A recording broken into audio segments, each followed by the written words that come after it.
Okay, good morning, everyone. We are here for the swearing in of the new treasurer, Ms. Rebecca Holmberg. Mr. Wine, the floor is yours. We're going to administer the office to our new treasurer. Raise your right hand, please. And I'm going to read this, and then if you agree with it, you can say I do it again. I, Rebecca Holmberg, do solemnly swear or affirm that I will support the Constitution of the United States and the Constitution of the State of Kansas, and faithfully discharge the duties of the Osage County Treasurer, so help me God. If you believe that, please say I do. I do. All right. Congratulations. We're going to sign this real quick.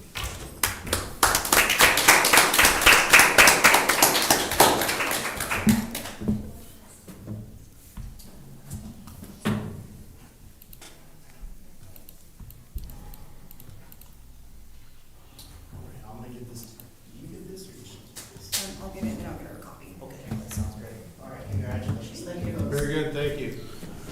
All right, we will be in recess until 9 a.m. when the regular meeting starts, so thank you, everyone.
the Tuesday, October 14th commission meeting to order.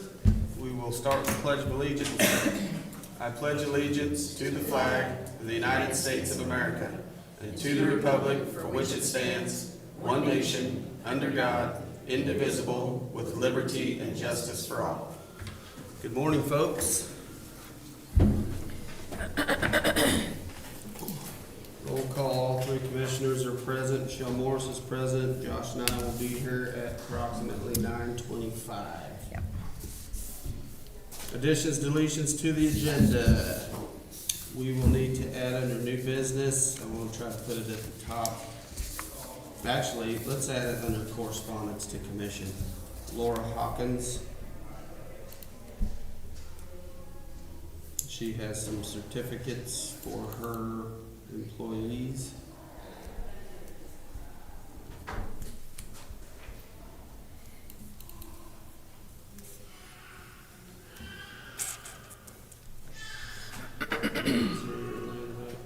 Anything else? Did we have minutes? No, We did not have minutes, so strike that. We have bills, PBC and payroll.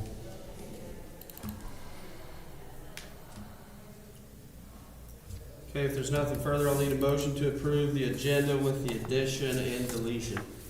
So moved. Second. Motion's been made and seconded. All those in favor? Aye. Aye. Opposed? Motion carries. Public comment. Anybody? Anybody? Nobody? We'll close that portion.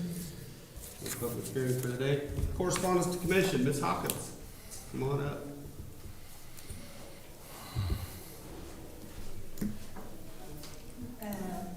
Just wanted to let you guys know that Osage County Treasurer's Office was awarded a certificate of achievement.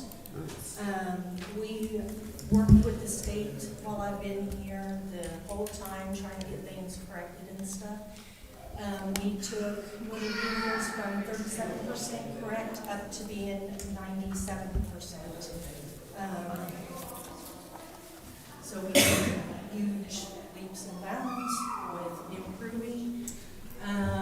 We have worked with them. They're going to be implementing new strategies to keep other counties from getting like we were behind.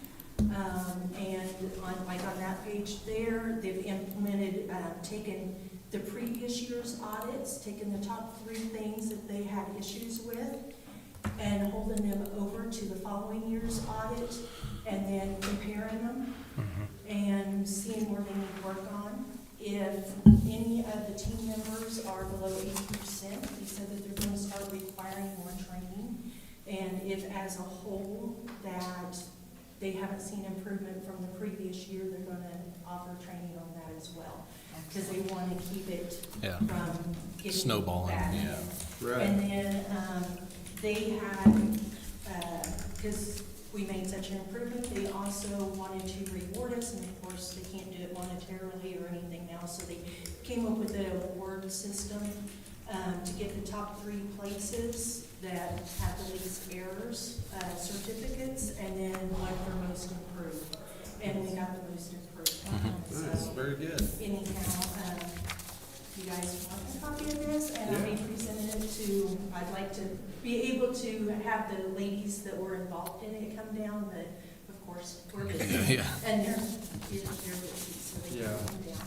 But I'll be giving them their certificates so that they have them, because that is quite an Yeah. accomplishment. We have all of our title approving caught up to date and stuff, so we came a long way now. There's still some issue ones that were issues before, but there's not very many of those. Yeah.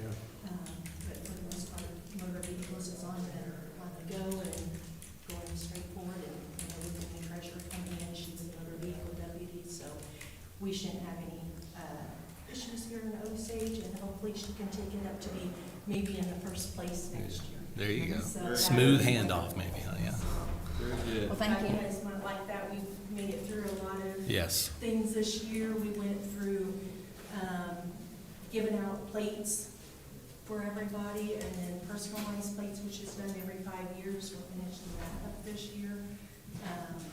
and working with the state as far as implementing things that had caused issues, and the state wasn't even aware of it. And they have implemented it into their system, and there is one button they weren't.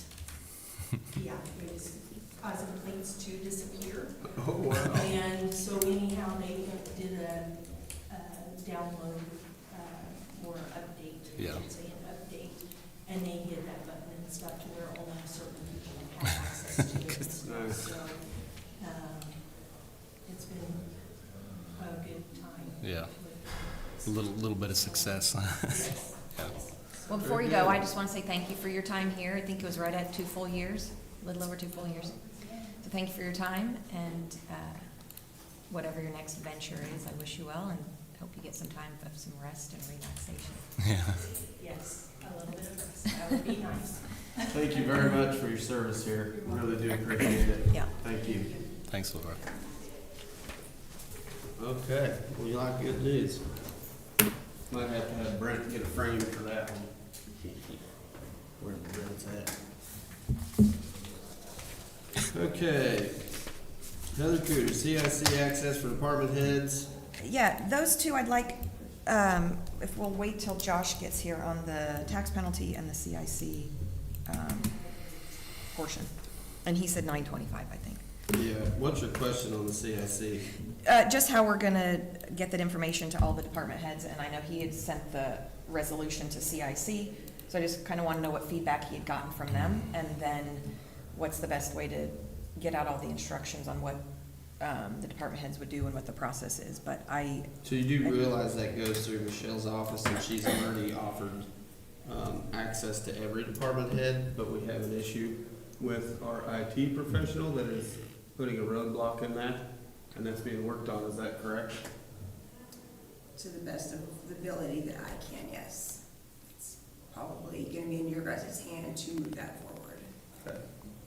And that'll be a discussion about, with Josh about the next steps for that. Okay. Then you wanna wait on the Scott Averill deal? yeah, so those two items, we'll just wait till he gets here, cause I have questions for him on both of those. Okay, the Waco Benefit Group BCBS renewal. How's it going? Good, how are you? Doing good, thank you. Come on up. Thank you.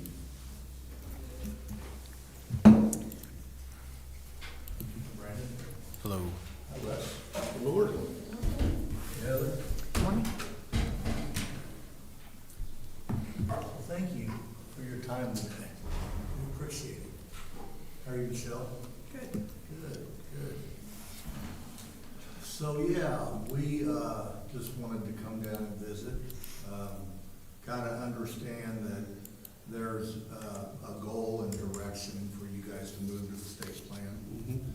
And yeah, I just wanted to kind of get your thoughts on kind of what you're thinking and where you're at. And we've been really fortunate to work with you guys for, I guess, for almost 4 years now. So yeah, and I've been in the business a long time, and, I'm very familiar with the state plan versus Blue Cross Direct versus being self-funded with another company. And if there's anything, our goal is always to help our customers. To that end, I'd really like to understand kind of your direction, in regard to, going to the state plan, because, most of the time, what we find, when a client goes to the state plan, they go to the state plan because the cost that you have right now is significantly higher. That's just the way it typically works, but not all the time. And frankly, there's lots of times where, with the volatility in the market right now, going to something like the state plan, it definitely has its positives from a standpoint of, we're seeing some really big rate increases in the market this year. We've seen a lot of 20, 25, 30% rate increases, and I think if you go to like the state plan, I think you would get a level of stability with the state plan that you might not get if you were on your own. So that's probably, I think, the biggest value that I can see, but there's others. But just like with anything, I mean, I think it's a matter of understanding your perspective, and your perspective together, and us working together to the extent that, to the extent that you want our help going in the future, that that you want our advice. I think, the other thing that I would say, is 4 years ago when we got together, Osage County was with the state plan.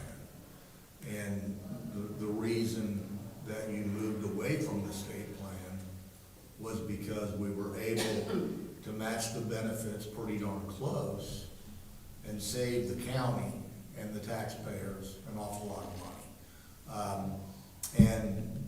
We started with that, and then we eventually moved back to Blue Cross, primarily because I think you all wanted to get to Blue Cross.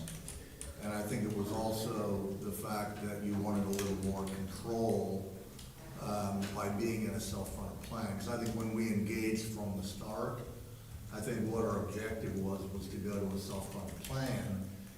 And that's what most of our clients want to be. I mean, they want to be, honestly, they want to be where you're at because of the level of control that it provides you all in really pulling levers is the way that I would describe it. I think, the reason people go to the state plan is because you don't have to pull any more levers. It's a lot easier in theory, but you lose a lot of control. You lose. You have the benefits that's mandated by the state. They tell you what to pay. They tell you the percentages to pay. At the renewal, they're going to tell you what you have to pay. So there's just a lot of things you lose control with as a result of going that way. But again, that's a high level summary from my perspective, and we just appreciate the opportunity to work together. And we get hired as an advocate for our customers. When you go to the state plan, the advocate is going to be, the insurance company is going to tell you what to do. They're going to tell you what the premium is. They're going to tell you what the benefits are. They're going to tell you what the funding is. So you really don't have any levers except just pay more money. So, but with that in mind, what's most important to me, and I think for Jess, is what's important to you. It's just, if you want to have any conversation and you want to hear our input, we wouldn't have had, a 4-year relationship is important to me. We've expended an awful lot of energy. We're thankful for the opportunity, but we also recognize that relationships have a lifeline. And, if we're at that point, then that's, it is what it is. But before you made that decision, I think we collectively, Jess and we wanted to have the opportunity to listen. Yeah, and I appreciate that. And I'll start just by saying, because I can't speak for anybody else, obviously, but myself, but Yeah. I think you guys have done a fine job in providing what was wanted at the time. I think you did a good job. I think you did exactly what was directed by the commissioners at the time, and you moved them out of this. I have some heartache with some of the decisions that were made because I do know the coverage and things like that. So from my standpoint, what I'm trying to do is what's best for the employee. And if that it cost the employer a little bit more money, I'm fine with that. And most of my constituents are fine with that. Because one of the reasons people work for government is the benefits package. So that is my motivation, is to take care of our employees and try to get some more of that burden off their back with good coverage. I do know that there are some differences in what is covered now compared to the state plan. I was on the state plan at the city of Burlingame, and I absolutely loved it. I loved the benefit, I loved all that. It was a great benefit to work there for that, and people were willing to work at a little less rate per hour for that benefit. So that is my motivation. I know what the state plan is. I don't need to pull a bunch of levers. I don't have to have a bunch of control. My legacy is that this government runs, and it runs fairly, and it works for the people when I'm gone. And I don't know that sitting up here once a week gives me the know-how, wherewithal, or authority to pull levers on someone's day-to-day, and their medical needs. So that's kind of my, where I sit on that. That's my motivation. Would you like to add anything, or? Yeah, I've been a member of the state employee health plan for a while, and it's easy and it doesn't change much, and just the continuity of it, it's predictable. And I think when talking to the employees in the county and that, they've had a lot of changes, and they would just like something to be, some solid ground to stand on for a while, so. Kind of like the comments that you have made, the stability. And it's nothing against you guys, obviously. I believe the comment was made at some point before we were talking about all this business, But you guys, as for Waco, yes, I think you've done a fine job. But I just think in my mind, with what I know about the plan and what I know about our employees, I think it's just a better way to, and I don't know, whoever gets voted into my spot, when they're, I'd like to leave them something that's stable, they don't have to worry about. I don't know if I'll be here the next go around, so. I said it, so it'll run. And that's pretty much it. Yeah, so is there anything in particular from a benefit perspective that you think you're getting from the state plan that you don't have right now? I don't have the particular coverages, but I know that there are some things that are not covered currently that would be covered with the state plan. But I don't have them particularly. It's pretty much, if there was a magic wand and a guy could match the state plan apples to apples, then, but even still, I don't necessarily want to control the pulling all those levers and making all the changes. It was a great idea at first. I thought it was good, and I actually voted for the self-funded plan as long as we got back to Blue Cross. But as Brandon has stated before, it's the largest pool of insurance people in the state, and that has its benefits to be involved in that. And that's just where I'm at. Yeah, so if we look at the state plan, are you aware of the changes that they're making in it? I know they're making some. I'm not 100% aware of all, Yeah. but yes, I know there have been some. What are changes those? Yeah, we've got a summary side by side. Some of the For 26, you mean? GOP ones, and Yeah, we've got a summary, but I would say, if you looked at it and you said, the deductible, the out-of-pocket level, there's trade-offs.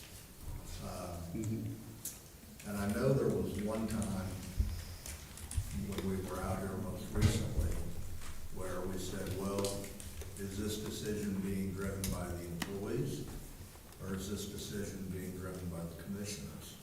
And I think there was a question that said, well, some of the employees.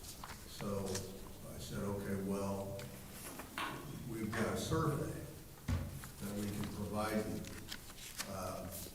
And I think we did provide the survey, and I was wondering if you provided the survey to the employees, and if you did, what responses you heard from the employees? that I'm not aware of. I don't know that we have. Not heard of that. Yeah. I know we did a long time ago, but recently, I don't know that we have. Yeah. Did you guys get it? Whether that was. He was talking within the Not last recently. few months. Yeah, so the last time we were out here, we just had this discussion, just saying, okay, is the decision being driven by the employees or the commission? So the question was, well, we're happy to provide, and we sent over some questions to send out to the employees to help us have a better idea of what we could do to improve, if we needed to, where we were with the benefits for Osage County. I don't think that occurred, that I know of. Would it make sense to do so? Well, part of the deal that I'm frustrated with is I'm the new guy here. I haven't been here very long, and I wasn't involved in the initial conversation to go to the state, self-funded plans. But part of my frustration in being in this seat is we have a lot of these problems that we just circle around over and over, and we don't ever make a decision and move on from them, and that bugs me. So, to my mind, you make this decision, you move on, and it was, if in 3 years or whatever it doesn't pan out, then you make another decision and you try something different. Yeah, I agree. And we had already moved to approve going with the state plan, so that's another reason why. We're here, just like you said. So if we have $250,000 in savings, that doesn't matter? I've heard this before, and I know that there were some savings previously, but I know what cost that rippled through the county at the behest of our employees, and I'm not gonna do that again. Well, I guess what I would say is, how many employees do we have?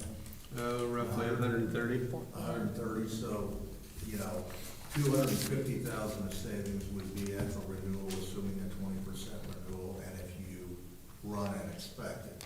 If you run at the maximum, which we ran at the maximum last year, we had 100,000 savings. So if you think about it, 100,000 savings at 100,000 savings with 100 employees is $1,000 for every employee. So you could set up an HRA and give every employee $1,000, run at maximum, and still break even compared to what you're doing on the state plan. Yeah, there's benefits to a self-funded plan. There really is. But in this specific scenario, if you look around the courthouse and you look at those employees, we don't have very many that's been here 5 years or longer. We lost a lot of 5, 10, 20-year employees. Yeah. And in my mind, I'm weighing that cost. It's not necessarily dollars on paper, but there's a lot of money and time invested in that. Institutional knowledge, and so I'm trying not to do that. Oh, no, I understand. Well, $1,000 for every employee that you could pay and put in an HRA, and they could use it however they want to, and keep benefits pretty similar to what you have right now. And gosh, I would think that would be a really good strategy for the employees, because they could get $1,000 of benefit that they're not gonna get under the state plan. Well, and I understand what you're doing, and I get it, but again, you're still talking about the savings portion, and I'm talking about the employee benefit portion. I obviously care what we spend, it's taxpayer dollars, but at the same time, my constituents want us to give our employees the best we can for their tax dollars. We're paying them anyway, so I still stand with moving to the state employee plan. And I do thank you guys for everything that you have done in this county. I do really appreciate everything, and I do wish you the best of luck moving forward. Brandon, did you get an opportunity? I know you had questions on the contract. Yeah, I was worried about it. It was trying to lock in us paying, the county paying for all the benefits for all the employees, and I don't think that's the case. I think they'll have a contribution to make to it. They do.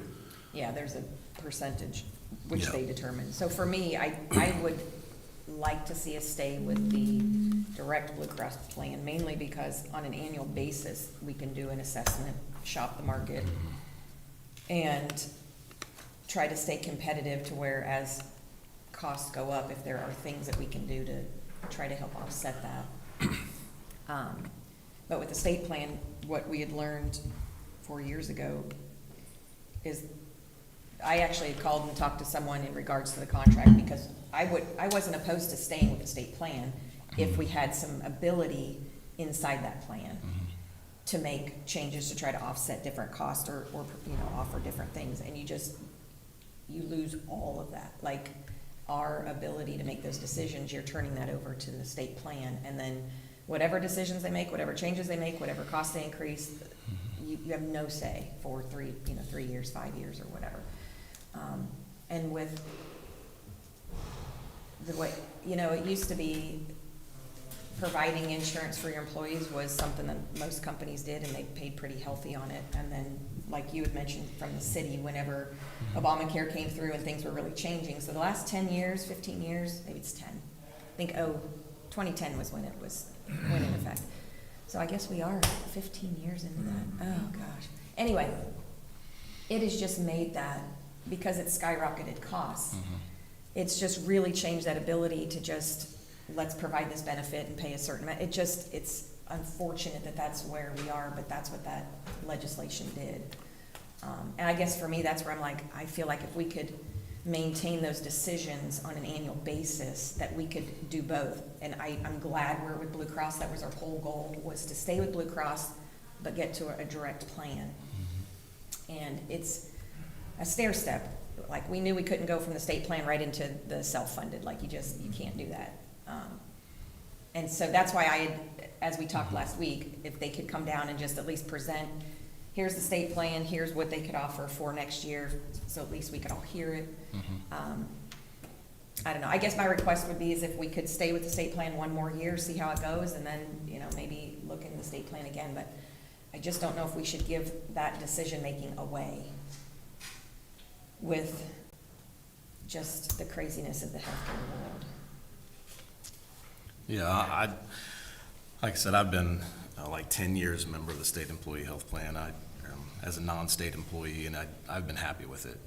My wife works for the county, and she was on the county's plan because they paid for it. It didn't cost her anything. It was free to her to join it, and she ended up having to join mine to make the coverage work.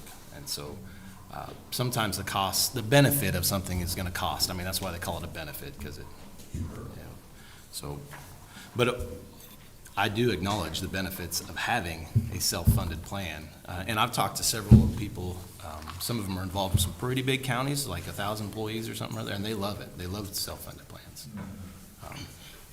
But I like the simplicity of the state plan, and you don't have to manage it, and you don't have to, like where I work now, I don't have to sit there and monitor it and pull the levers, so I can just let the thing go.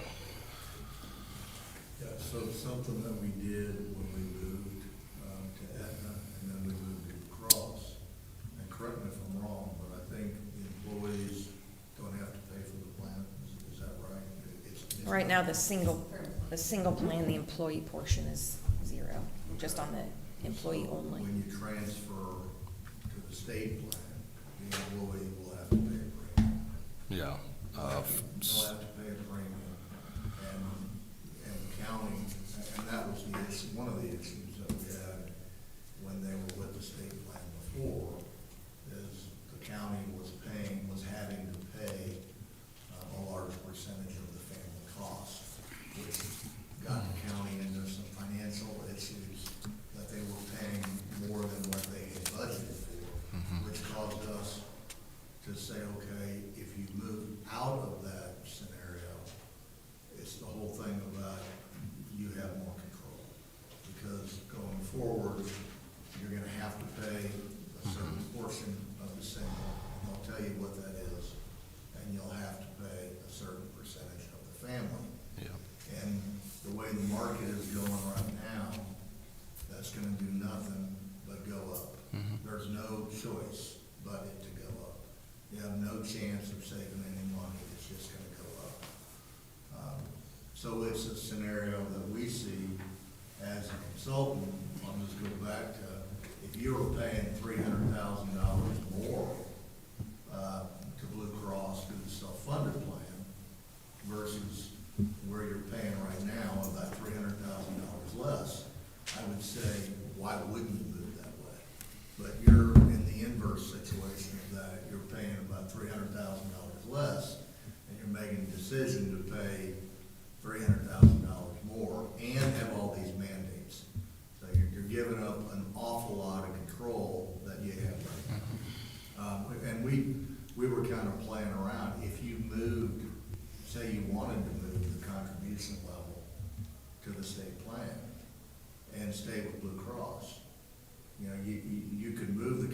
contribution, if you wanted to modify the contribution level with your plan with Blue Cross on a self-funded basis to what the state is, to mirror that up, you'd still have that extra $1,000 that we could put into an HRA for a benefit for every employee and still break even. You know, so it's a big decision that is one that would be a little unusual for us to see people make. I bought some expensive boots before that I really liked, and I shouldn't have bought them, but, Yeah. so I've made some poor decisions before. So. Yeah. Well, and again, I appreciate what you're saying, and you're coming at it from your position as a consultant position, but I still don't think we're talking on the same level. You know, my whole motivation, again, is a benefit to the employee, and right now, our insurance doesn't cover things that would be covered under the state plan.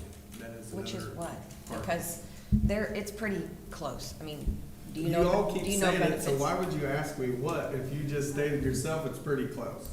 Right, It's so not when perfect, we, it's not apples to apples, but it's close.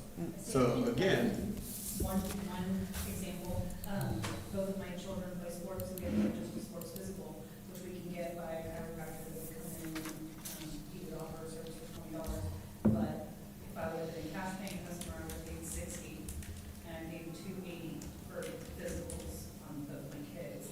But if I would have not even had my insurance, and then I pay a lot more for my prescriptions, I'm down to like 3 prescriptions, but I almost, sometimes, if I pick everybody's up, it's about $94. My prescription coverage isn't the same. I think actually, to me, Aetna was better than what plan we have now with Blue Cross Blue Shield. And my deductible is so high. My son had a major surgery, he tore his leg, and he had a surgery, and I put $10,000 just because of that, and that was our deductible. So, and we had Blue Cross Blue Shield in the school. I don't covered. think, But it's not gonna change with the state plan. I mean, what happens with the state plan? well, it's is probably that- out of is pocket. well, you talked about a lot of things. Mhm. Your deductible, and your out of pocket. And then the other thing is your co-insurance on your prescriptions. What happens on the prescriptions is with the state plan, you pay a percentage of the cost. So if it's a real expensive drug, you're gonna pay a lot more. If it's a less expensive, you got co-pays, So, you know, there are trade-offs, but the deductibles on the state plan are actually going Right. up. What is it going to $1,000? Yeah, I was curious what, On the plan A, it's going from $800 deductible to $1,000, which would match what you have today. is that the pharmacy or is that the major medical? The major medical. It's either 30% Is or 20%. pharmacy in that or is it separate? Pharmacy goes. Employee's contribution, but I didn't Oh. see it in there. Yeah. But, I mean, an awful lot of that, whether Yeah. Blue Cross Direct or the state plan, I don't think, you know, honestly, the co-insurance is different. On an expensive drug, with the state plan, you're gonna pay more. On a less expensive drug, it's a copay, so you're typically gonna pay less. Right. I just think, I mean, if that's personal stuff, that's things that I would want. I think on the Aetna, they have like a tier, like it was like $50, $75. I can never even get any approval for anything that you get, whether it was a code that doctor's office was doing or whatever. I think you cover it on a lot of stuff, you have to keep going through different, different ways to get it, whatever. And I'm not anything that was on before. I just go there and something. Well, anyway, do you want to go through that you just gave us and then? By all means, yeah. You want to go through that in a second, Again, so page 3, some of this we've kind of already touched on, but this is illustrative of what your current plan with Blue Cross is, if you're funding at expected, and maximum cost. And then if we project a 20% renewal, which we don't know what that renewal is at this point, but if we project, say, a 20% renewal at expected and maximum cost, you can see then where those costs go up. But what we're illustrating here compared to the state plan really is that the dark blue is your fixed costs. That's all that you're guaranteed to pay. The lighter blue is variable cost, that's for your claims. So So you only pay that amount or up to those levels if your claims run high and run up to those levels. So it's all variable. With the state plan, your total cost is your total cost because there's no way to save money on that plan. It's just you pay the same premium each month for those benefits. We've talked about the savings and highlighted those, recognizing that's not your, primary objective. But the other point on here that we haven't talked about is with the self-funded plan, you do get those RX rebates credited to you all on a quarterly basis. And so based on the history of your last 12 months that you've received in credits, we've offset those numbers with Blue Cross by $75,000. Yeah, and those rebates would not be available, the 75,000 would not be available. And that, you're just guaranteeing to pay $1.6 million. And that does account for the premium change, so I'm sure you all are aware that as of January, the rates are set with the state plan for the employees for the whole year, but then the employer portion changes in July of 2026. So we do have rates for both of those and accounted for that in that number.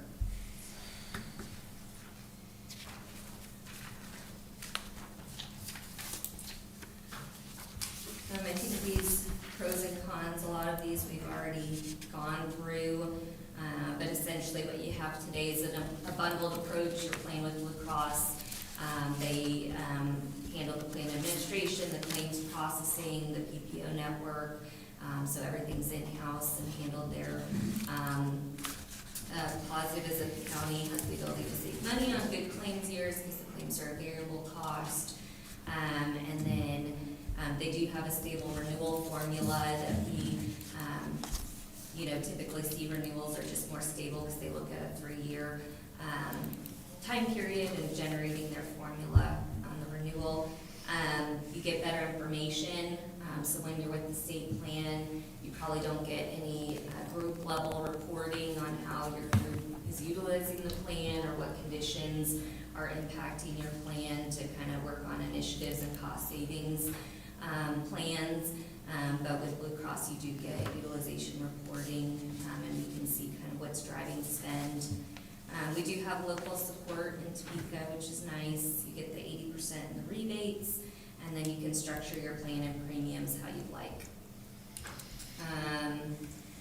On the con side, the credibility is given to large claims, so if you do have a bad year, that does impact your individual renewal. You can't have the ability at a group of your size likely to carve out the pharmacy benefit manager, which would just allow for more financial assistance opportunities on specialty drugs. And then the state plans listed below. So the positives that we mentioned are you get more stability in being part of a larger pool. You have easy access to get approved, limited underwriting requirements, standardized plans with familiar carriers. It's simple to administer your plan. You have state-based representation, and then the renewals are based off of book of business, not your own experience. So really, if you're having a good year, you're likely going to be benefiting the other employers in the pool. And then the con side, again, we talked about the mandated contribution requirements and the fact that employees will have to pay for employee-only coverage. You have to offer 4 plan options. You can't alter the plan design. 2 of the 4 plan options are high deductible health plans with HSA plans that are mandated, so you have to make an employer contribution to the HSA. Limited reporting, 3-year commitment to the state plan, and then costs will continue to go up year over year. And then these last 3 pages are just highlighting the side-by-side comparison that we mentioned of the plan designs so that you can see, and I've just bolded in black the differences. Where you're going to see most of the differences is on the RX, how that's co-insurance on the PPO plan versus a copay, and then the out-of-pocket has some differences as well. So did the thought ever enter your mind, like what Heather was saying, to go ahead and give this one more year and just see how the rates, see how the experience evolves? Because you're at a position where, I mean, honestly, 75% of the customers in the state want to be where you're at with Blue Cross and a self-funded plan. And to just throw that away, the opportunity of saving that kind of money and having very similar benefits, would you consider doing it? Because the state plan will be there for you. That's the thing. I mean, state plan, you can go back to next year. And I think when you look at, like one of the things I think you said, Brandon, was, well, we talk about this all the time. Well, part of the reason why you're probably talking about it a lot is it's not an easy decision to leave a good situation. You got a really good situation where you're at, you know? And I would submit to you to stay with the self-funded plan for one more year and just see how it works. You can, the state plan will be there for you. They're not going away. Yeah, and I appreciate your concern and the angle that you guys are taking as a advisor, broker type of aspect. I mean, you're seeing the long game and you're seeing that, but I'm dealing with the immediate effects of what's here. And so I'm trying to make the best decision for the employees that we have to create that long-term atmosphere that matches up with the long-term goal of being able to provide a service to the county where people feel like they're getting their dollar's worth for their tax money. And to be able to do that, we got to be able to offer something to the employees, to keep the employees, to encourage new employees to come in, to get quality employees. And we're not going to be able to compete with the wages. So, you know, I'm trying to add some stability and provide that atmosphere. I have a quick question. I don't know. Well, hold on, you asked me a question. My answer is no. And at this time, I will move to enter into the contract with Blue Cross Blue Shield State Plan under Can the I ask 3-year a couple employer questions? funding commitment for the year of 2026, beginning for the year of 2026. Can I ask a question of something I just read on here? Sure. I was thinking about her out-of-pocket co-insurance question, but on the high deductible plans, they're deductible and 0% co-insurance? Our current plan? Yeah, it's 100% after. And then the state plan has co-insurance. It does have co-insurance. So if someone like that, if they meet their deductible on the current plan, after they meet their deductible, they don't have any co-insurance, that out-of-pocket doesn't come into effect? The out-of-pocket applies to the copays. So it's 100% co-insurance, but the out-of-pocket would apply for the copays. Whereas on the state plan, they meet their deductible, then they're gonna pay 10% until they pay out of pocket another $4,500. Right, Yeah. right. That's a really big deal. That co-insurance of 0% Right. that's a huge deal, because essentially when you have co-insurance, you have a second deductible. So somebody would pay $2,700 deductible, then they would be paying 10% of all the allowables, but they'd have to pay out of pocket another $4,500 before that goes to 0%. So now you're paying whatever $2,700 and $4,500 is. That 0% co-insurance is a really big deal, which goes back to what she had said, where I don't know, that's a lot. I mean, it kind of goes back to the details of looking into what we have versus where the decision that you're making. But you gotta do what you gotta do. I'm Yeah. not gonna be just to death, but I think she makes another good point. Well, I just think that's a really good benefit for the employee to have these policies that have 0% co-insurance. That's huge, because you essentially have two deductibles. You're paying your first one, and then you're gonna keep paying again until you meet your out-of-pocket. So there is a motion on the table to approve currently. I'll second that motion, and you know, I may end up sticking my boot in my mouth, and 3 years from now I'll be regretting it. Motion's been made and seconded. All those in favor? Aye. Aye. Opposed? Aye. Motion carries. Thank you guys for everything you've done. Thank you. Have a good day. Thank you, sir.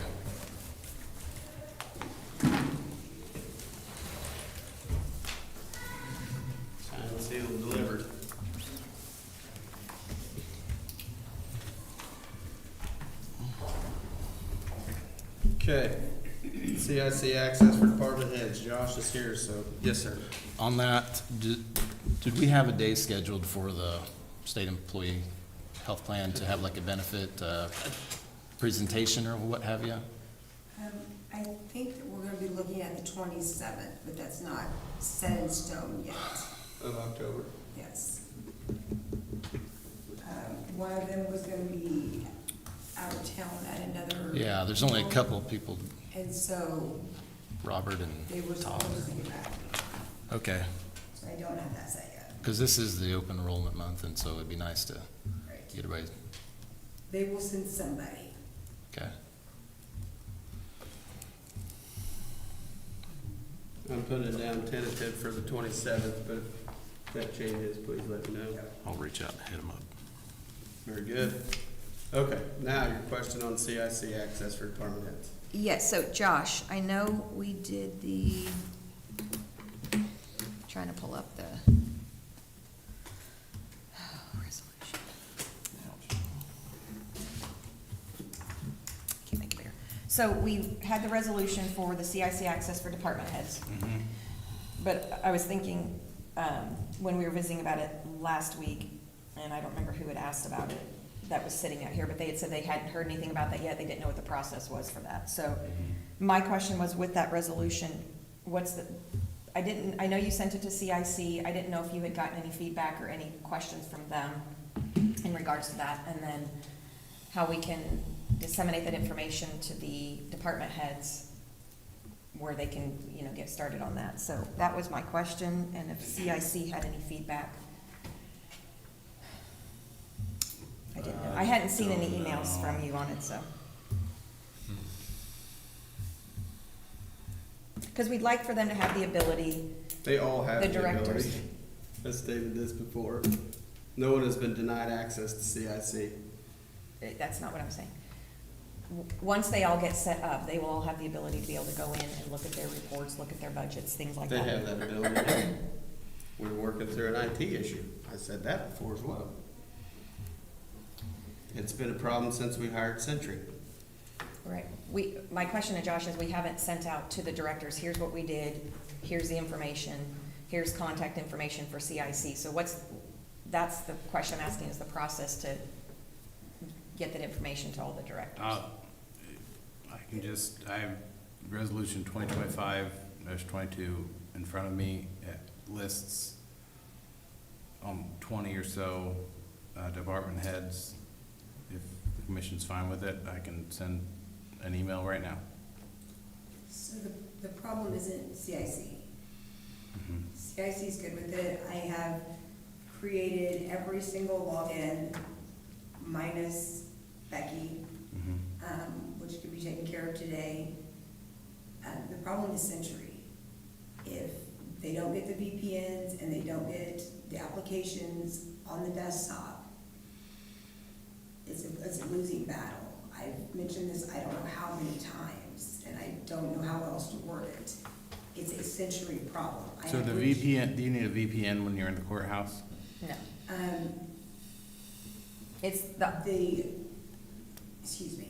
the attorney's office, yes, because they're on a different server. The sheriff's department, any outside agency, they have to log into our servers. They're not just connected to right in-house here. Okay, well, I'm I not can send the getting- email and then they can make a ticket with Century individually. We have two things, people in-house that are connected to the network and the main server. Can you log in on a browser? They have access, they can have access. It's the people who are off-site that then there was a second server set up that Sunny had set up, and so people remote into that. The sheriff's office already has that, and then they've been using certain features of the program, so they're using it currently. So it'd be the 4 or 5 other departments that are off-site. I know at one time, the program was installed on their computer and all the VPNs were set up, but that has changed since Century has taken over. Because they had to work with me to get mine. They changed the process. to remote in. So, so there would be four or five offsites, but the people at the courthouse, they already have. Well, I guess I Everything need to talk to you about some legal discussion in executive session for 5 minutes, just to confirm where we're at on contractual issues. At some point, to finish this conversation, I can send an email. Let's do it now. State what you just stated and I'll move on. Attorney-client privilege would be the justification for a period of 5 minutes, come back at 58, and the topic being contractual duties. So moved. Second. Motion's been made and seconded. All those in favor? Aye. Aye. Opposed? Motion carries. Move back.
action taken in executive session.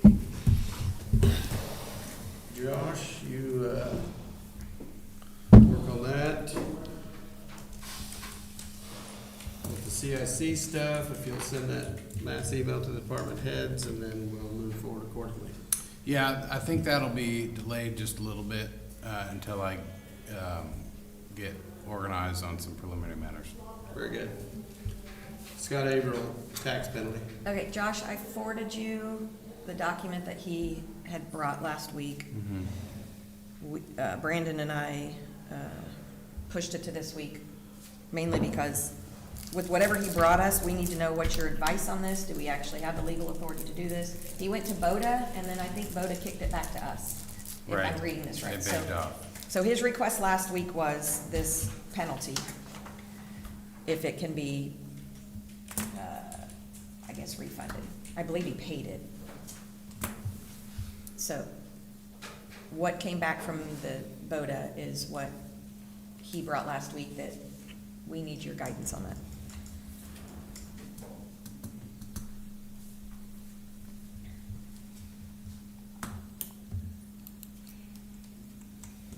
And it's a $10,000 something.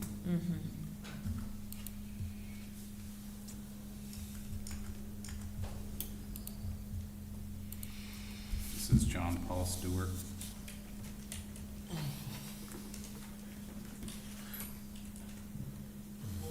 Yes, I'm sorry. John Paul Stewart. I don't know what you're saying. I don't know what you're saying.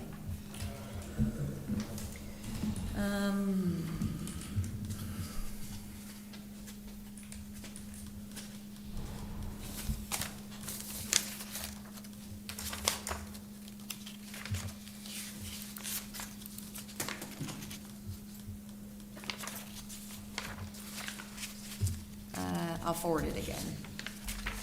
No, I have it. Okay. Averill Verrecki. Yes, yes.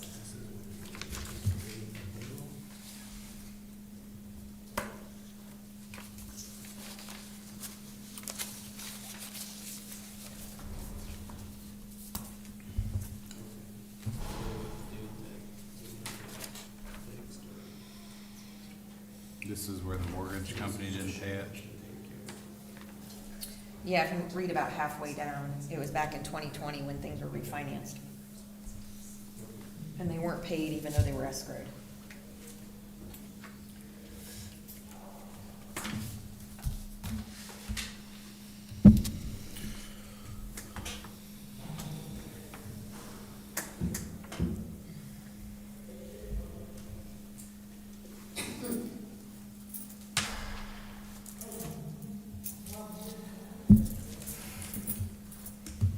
Well, I wish there was a statute that provided better guidance. Now, refresh my memory about this guy. This is the one where his taxes were being escrowed and taken out and being paid, and it wasn't his parcel to pay him on? No, I think is this the one where the mortgage company didn't pay it? Right. Oh, didn't? Did not. Yeah, correct. So it's- he had to pay it, but it was the mortgage company's So, fault yeah. for it not being paid. It was Yeah. in 2020 and they refinanced. The taxes didn't get paid even though they're escrowed.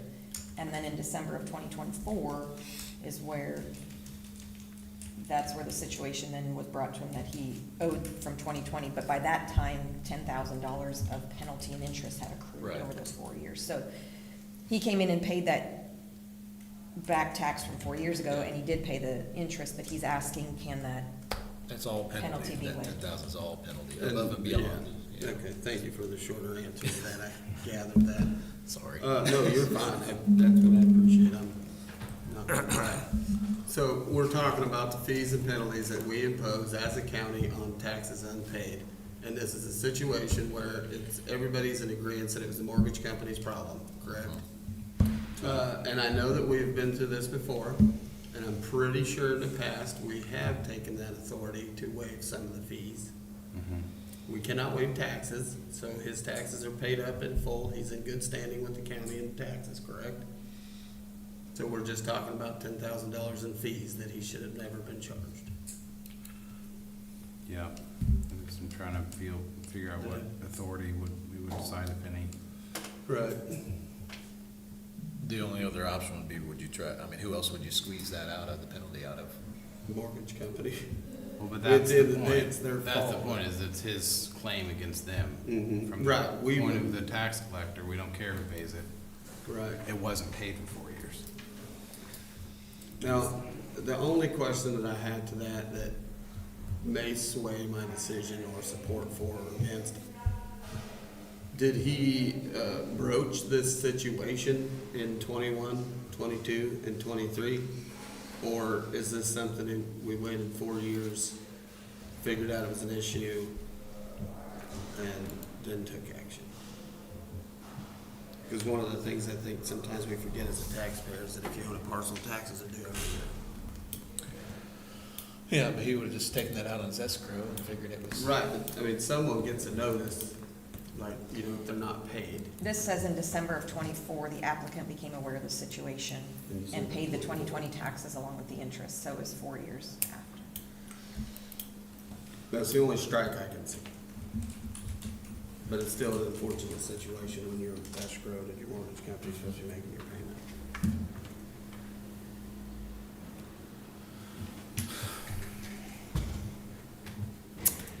I can't advise you today that you have the authority to do that. So, I'm going to, But I will continue to look, I will Yes. ask some other people, and with Boda kicking the can, they didn't give any guidance. They didn't say, we don't have this authority, but the county does. Which they could have if it existed. right, Not that they would, but so I will move to table this until, Tuesday, October 21st. Is that enough time to get some research about it? it is. Very And good. we have a new treasurer starting tomorrow, is that correct? Correct, she starts today, she's right here. Okay. Rebecca, meet Josh. Hi. Josh, meet Rebecca. She starts today? Yes, she was Do you have sworn in any at thoughts on 8:45. this, on the So first? my understanding, the interest and penalties of curing, you cannot waive them unless it's the county's fault for it. So it, from hearing what you're saying, I don't see that it's the county's fault anyway. You own the parcel, you know the taxes are due, it's your job to make sure they're paid. I understand that it was an escrow, But it's a also claim, your job. it would be a claim The against the delinquent mortgage. notices would have been mailed to him every year, so Yeah. I feel like it's a bad situation, but Yeah. from my understanding, those cannot be waived unless it's a county fault. And so, I'd still like to hold the motion to table. Yeah. And at least let's take another week before we Yeah. just double check, because it is something that we've had questions on in the past. And I would like to have a final, if there is a statute or an opinion from someone, I've been maybe looking. the Attorney General would weigh in. Okay. So I have a motion to table until 21st. You need a second on that, sir? I do. Second. Motion's been made and seconded. All those in favor? Aye. Aye. Aye. Opposed? Motion carries. Moving forward. How are you, sir? Good morning. Come on up. Mr. Wagner? Brett Wagner, Governmental Assistance Services. I know it has the engineer's name on this, but I'm here in conjunction with the engineer.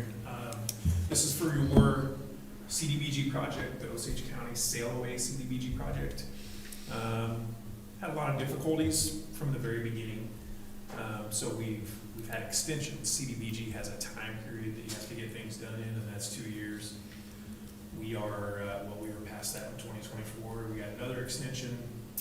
The engineer has supplied a letter to you, or a letter for you that's gonna go to CDBG that explains his position and what he thinks might be a reasonable amount of time.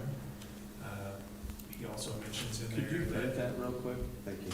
Sorry. that there's always a chance for weather or anything else like that, but our extension, the county's extension expires tomorrow, so I'd like to get an extension requested to them to allow us more time to complete the project. So that's really what we need today. I've drafted a letter that can be signed by the chair, and there's a one-page form that needs to be signed, and that's pretty much it. Is this the $250,000 grant from like 4 or 5 years ago? I want to say it's in that neighborhood, yeah, somewhere in that neighborhood, yeah. And it has KDHE funding as well, although they don't have a deadline. Yeah. They'll let you go for 4 or 5 years if you need to, but CDBG has a deadline, so we just need to keep them. And this, everything's done over there except for the lagoon side of it, right?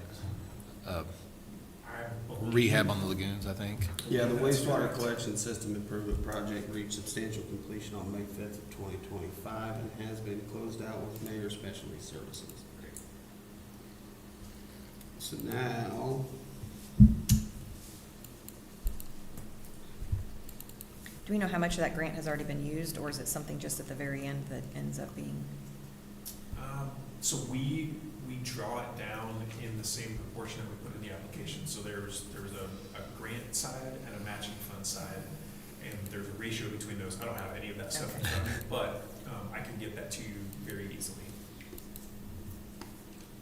so this project will be pushed out until February 1st, expected February 1st of 2026 before we get the notice to proceed. That's right. So we have to have this. Yeah, this is really just a Yeah, formality keep it, right. to keep to keep in compliance with CDBG, which is pretty much what our job is to make sure the county is compliant with all of your requirements. So what document do you need signed today? Or do you just need a motion to direct you to move? So actually both. So a motion to extend it by whatever the number is in there. I didn't print any of this out before I came this morning, sorry. So a motion to extend the grant agreement, because they do like to see that reflected in the minutes of the meeting. And then there's a Word document, a letter that I drafted that would be signed by you, so that needs a signature. And then there's a form that needs to be signed by you as well, that just mentions the month. I think it was a 10-month extension. So he's got, at minimum, we respectfully request that the project completion date be extended through August of 26. So that would be 10 months. Yeah. Yeah, a 10-month extension. Okay. So, with that being said, I will make the motion to direct Brett Wagner in Government Assistance Services to move forward with the completion of a 10-month CDBG project. It's a loan, it's a grant. It's a Grant. Yeah, the CDBG project grant, contract extension out to August of 2026. I don't know if I quite phrased that right. That's perfect. So moved. I need a second. Second? Motion's been made and seconded. All those in favor? Aye. Aye. Opposed? Motion carries. And then, do you have the documents for signature? Or do you want to bring them? I emailed them. Oh. Sorry. Is that it? That's all I'm seeing. This is the one from Kramer that, this has his outline of when he needs the extension to be pushed out to. It doesn't have any kind of, there's no signature. Did you email something different for signature page, or do you just want signatures on this? I emailed a separate letter that's in a Word document. Okay. Would it have came from you? What's that? Would it have came from you or It did, Ben? it did come from me. I can go grab my laptop out of my computer and resend it or print it here if I need to. Probably just got swept up in the sea of Interwebs. emails. Stuck in the interwebs. Right.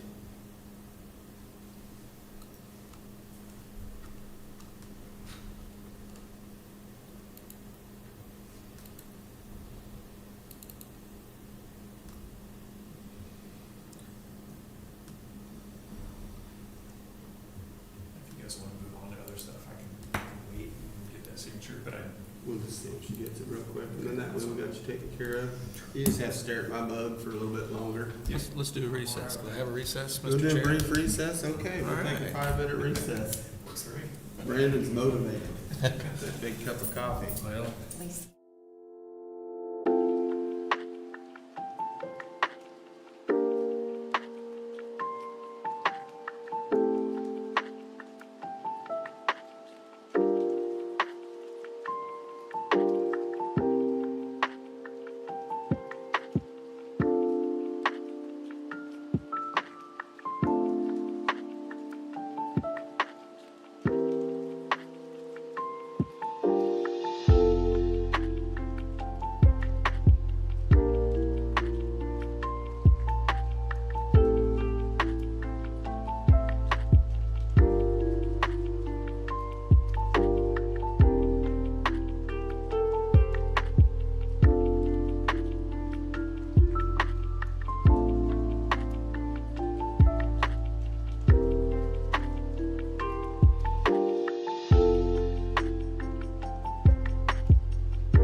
you guys look those over.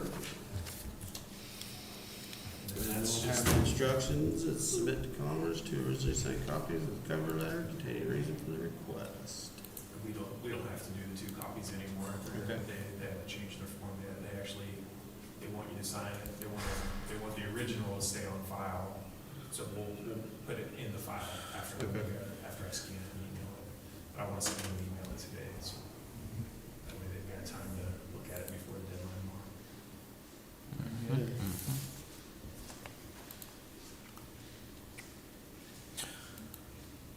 So the motion was for a 10-month and this is 11-month, is that all right? Yeah, because the original document, I directed them to move forward. I got you. For the 10, that's what they call for, but you want 11 months just because we're encapsulating the entirety.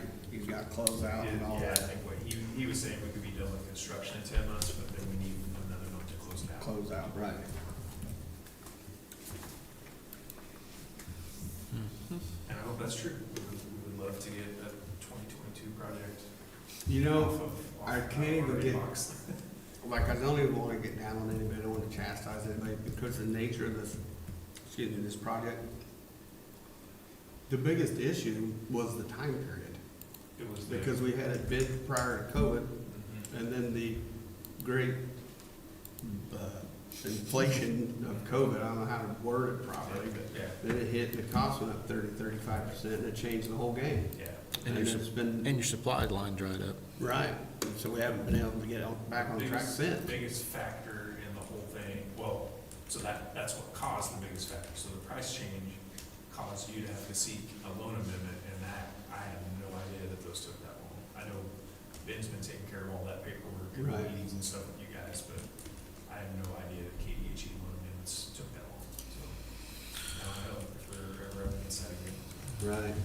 And we do a lot of KDHE applications every year. Actually, I'm doing 2 right now that are due tomorrow.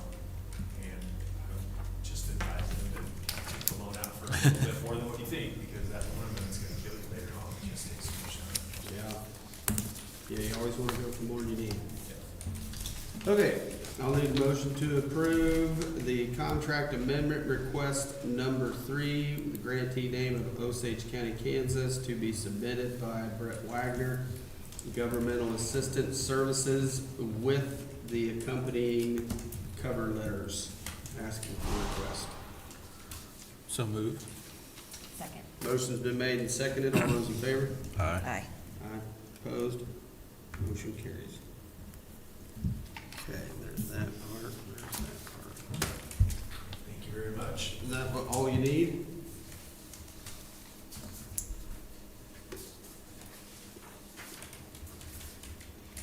And this one? Oh, I guess they need to sign the letters, yeah. Corrected my mistake, that didn't sign.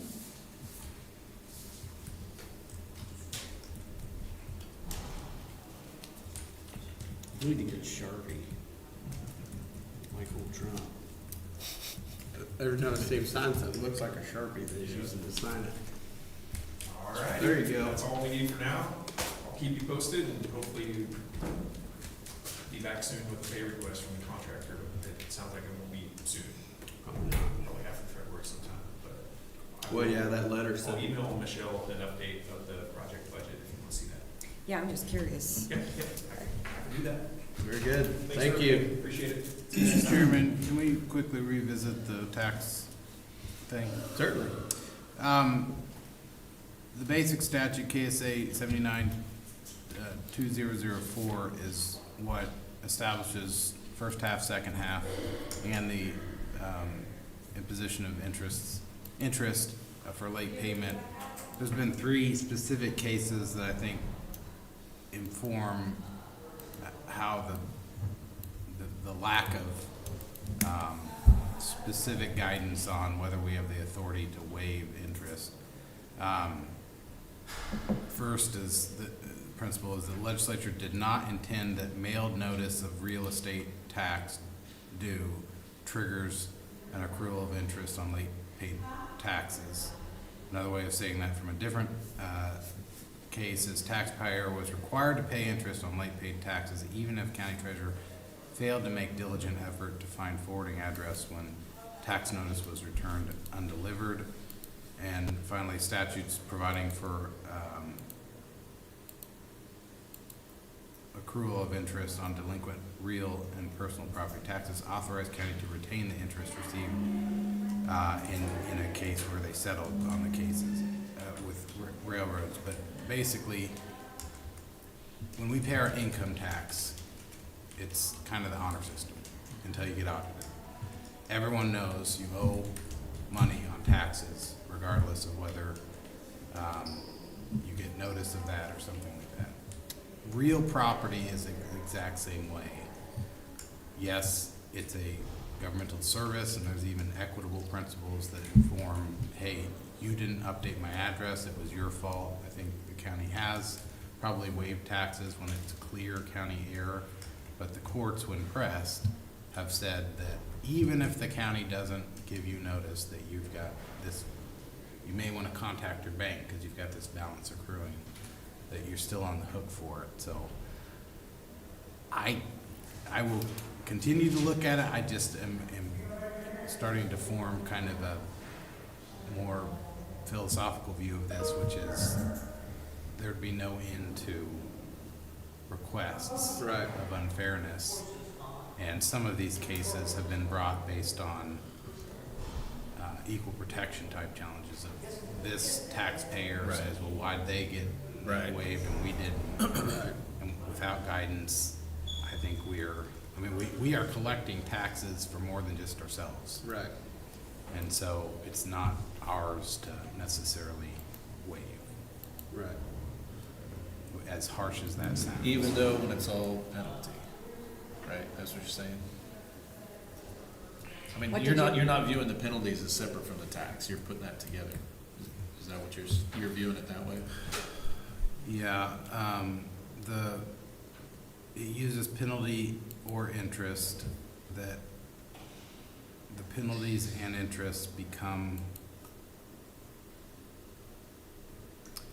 so an example is matter of rice, since penalty required to be added when taxes are not timely paid becomes part of the taxes, penalty is recoverable pursuant to statute covering tax protests.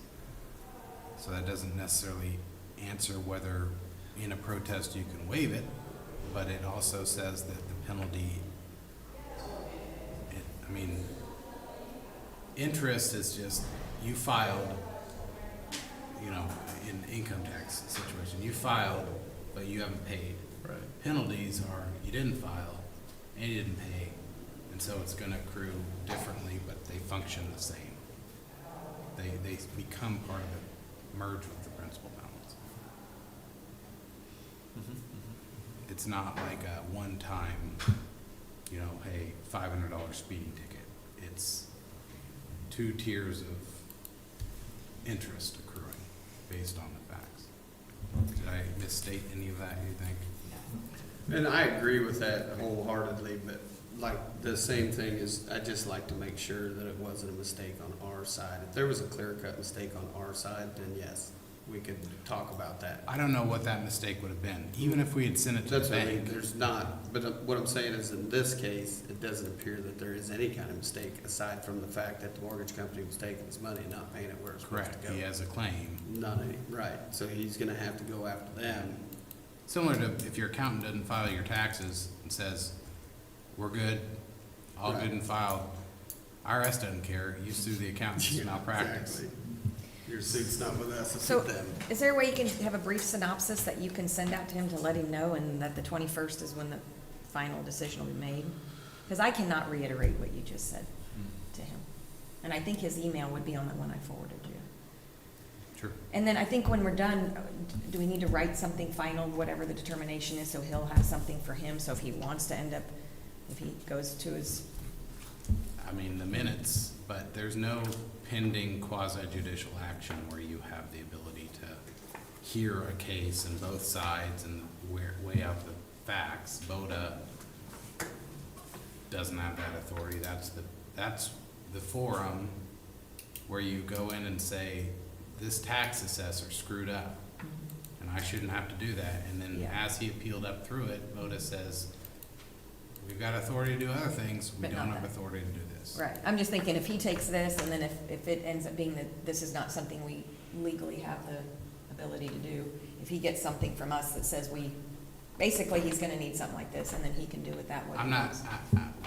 I would not recommend we write an order. I don't mean an order, I'm just, I can write an email yeah, saying, I've received this, I believe the question is whether we can waive the penalty.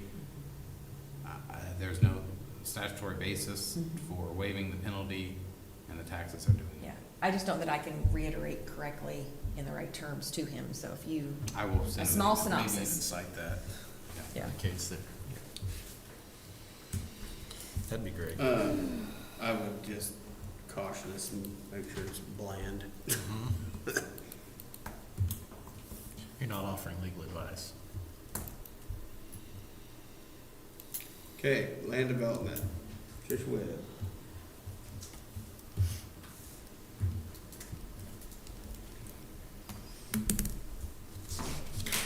A special event permit for a concert at the Saddle Club. Fun. So they will be using porta potties instead of their restrooms. They're estimating 100 to 200 people. They're not sure how more will be involved. Chris is aware he's offered. But is extra it services. BYB or sales? BYB. BYB. They offer security or they offer traffic control? Either or. Okay. Who's playing? I can't remember. I'm not gonna go. Are you familiar with everybody got a copy? Okay, I just need a motion to approve the special event application type 5 for a concert at the Linden Saddle Club. So moved. Second. Motion's been made and seconded. All those in favor? Aye. Aye. Opposed? Motion carries. Nice. Cool. Straight shot. Hmm?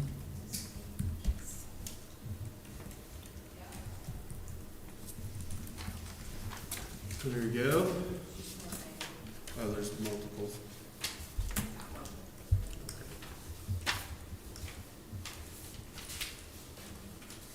Says bring your lawn chairs with no attitudes. Is that what it says? Yeah. Who's playing? Straight shot. Straight shot. Cool. Fun, fun, fun.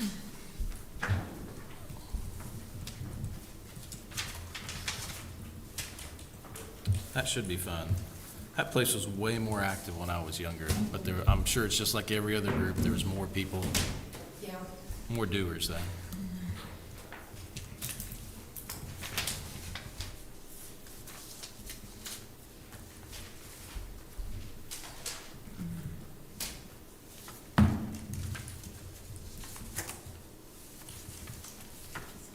Oh.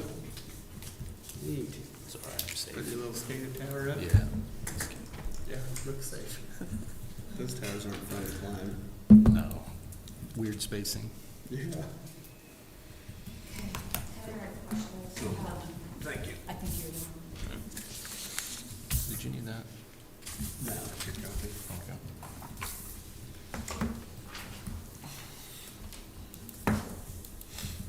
Tricia made me a little cheat sheet a couple weeks ago, so I kind of went through that.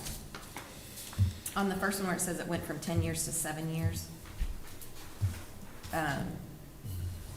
tell me what that means exactly. Does that mean we will accept contracts up through the next 7 years, or what's that? No, it's moving it from a 10-year rebate to a 7-year rebate, and it will finish at the same time that originally planned in 30. So we'd line up with the original. Okay. I asked that because I don't remember, maybe I have it marked, but in one of them, it says, 7-year, or from a 10-year rebate to a 7-year rebate. But they would all, so the newer ones would sunset with the original 10-year, is what you're saying, yeah.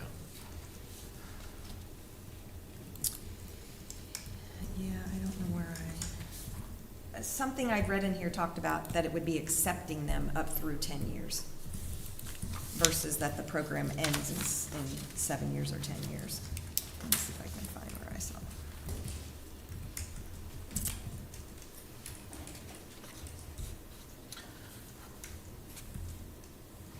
Have you been through this new version? No. All right, do you have an extra copy? Yeah, we can get you one here real quick. No, if that's your, are you gonna? I can get them. Sorry.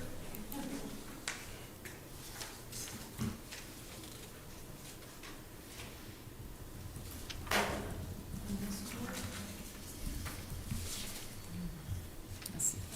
10 next to that. That's what I was thinking, it's on the old one. Did you find that statement? Not on the I new would, one. I read through it, I don't know if I marked it, but that just caught my eye when I saw that.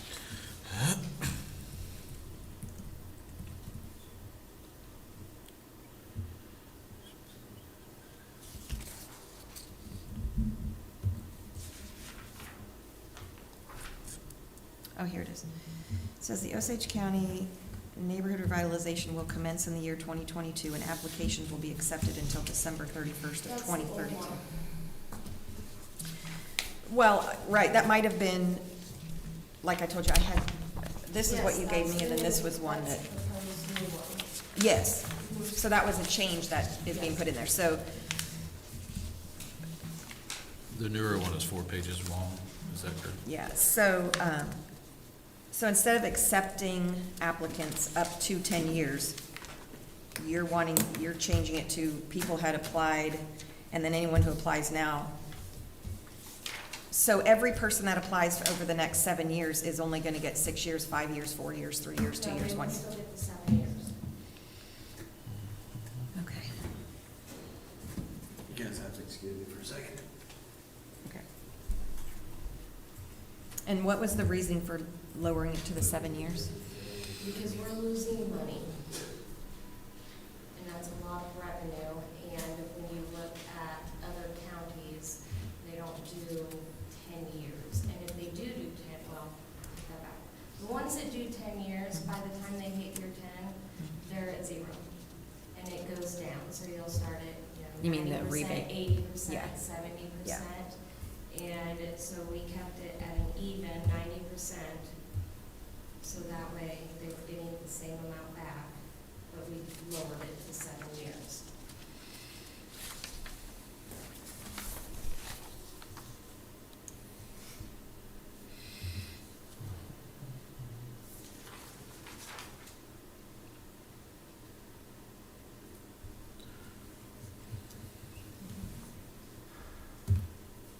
Okay, so the program isn't ending. No, this It's is just just- a okay. revision. Okay. That, yeah, when I read it, I wasn't sure what that meant on there. And then the rebate for commercial is 80%, and then the county keeps 10, so they're getting 70%. And what was the reason of lowering it? So that way, we're actually getting some benefit out of these houses. On the So- commercial, or, On commercial and on residential. Mhm. Atchison County, they basically opted out, so they are no longer participating. They're still doing out the paperwork and the CIC stuff, but they hired a consulting firm to come in and see if, it's been a benefit to the county, and in 20 years, the conclusion was they've lost more money than what they were making at the end of it. Majority of these houses, you're still putting a strain on all of our services, fire departments, in this way, all of those are still getting some money out of it, you've got. Immediate benefit, Yeah. right, some immediate benefit. And you're still giving the property owner, a break. so what was the thought on treating the commercial different than personal? Because most of them, the commercial ones, it's just a bigger amount. But they may Treating be, it they different may in be what way? investing more. In what way, treating it different? The rebate for commercial is being, it used to be just 100% rebate. Yeah. This was the county portion. And so what's being proposed is the residential will go to 90% rebate, commercial will go to Oh, yeah. 80%. And then out of that, another 10% is coming off of both of those. So then the personal would get 80% and the business would get 70%. All rebates are exclusive. So in CIC, you cannot put in a dollar amount. So what has had to happen is the treasurer has to go in, take the $25 off. And so this just eliminates a step for them. Because you can put a percentage in to be taken off of the rebate. You still like this? Yeah, I think so, unless there's something that's, unless What I did was I went through, This is your first time seeing it, Josh? this version of it, for This sure. version? Yeah, I had seen- several I don't questions know. on it. It looks fine. I was kind of familiar with it. I was just trying to get the differences and well, all I 7 did years, was I went through. 90, 80, 10% versus $25. Is that 10% going to end up being a significant amount on some parcels? Some it will and some it won't. It can be anywhere from $30 to $300, depending on, well, actually, no, because if we're capping it, yeah, since we're capping it at 400,000 on residential units, But It commercial would be. would be a lot. at commercial properties, when we had our meeting and we went through all of this, they wanted commercial properties with an expected increase in valuation over $1 million will have to have approval from the Osage County Board of Commissioners prior to construction to participate. In what meeting? You weren't here, it's when. The meeting we discussed, the interview Yeah. that was set on the agenda, The it had copy been that set for a I month. gave you with all the notes in it, those were all of the suggestions that we went through, and I just put them in here. Yeah. Yeah, so, yeah, and I get, the question I had was capping it at the 400,000 for residential and the, So that also comes from other counties where if you're spending $1 million on a home and then turning around and getting a 10-year 100% rebate. oh, I think this says This is- commercial. Well, the commercial is $1 million. Yeah, the home is So, 400,000. Yes. But she's saying new construction, $1 million would increase the value of more than 400,000. No, so residential properties with an increase of value of over 400,000 are not eligible. Yeah. Oh, they're not eligible. Yeah, I'm like, I don't know if we want to discriminate against anybody that would want to build a new structure.